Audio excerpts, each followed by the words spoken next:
नहीं, आज जो फैसला आया हम उससे मुतमईन नहीं हैं और हमारा मानना यह है कि ये कॉन्स्टिट्यूशनल मेजॉरिटी जो लोग कह रहे हैं, अब कॉन्स्टिट्यूशनल मोरालिटी की आज जीत हुई है और मेजॉरिटी मोरालिटी की कामयाबी हुई है। इसमें कोई दो राय नहीं है कि कश्मीर हमेशा से भारत का एक अटूट हिस्सा रहा है।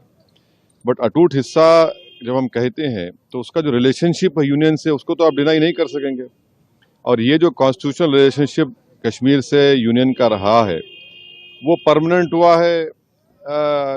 जो कॉन्स्टिट्यूंट असेंबली डिसॉल्व हुई है कश्मीर की। और दूसरी बात यह है कि किसी एक सेमिनार में चीफ जस्टिस ऑफ इंडिया ने कहा है, मैं अंग्रेजी में पढ़ देता हूं, कि public deliberation will always be a threat to those who achieve power in absence.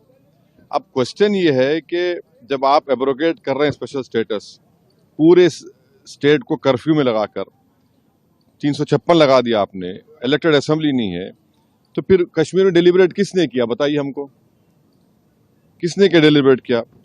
और बोम्बई में फेडरलिज्म को कहा गया कि बेसिक स्ट्रक्चर का हिस्सा है। फेडरलिज्म के माने ये है कि स्टेट की एक आवाज है, उसका एरिया ऑफ कॉम्पिटेंस है, उसको कंप्लीट फ्रीडम ऑपरेट करने का।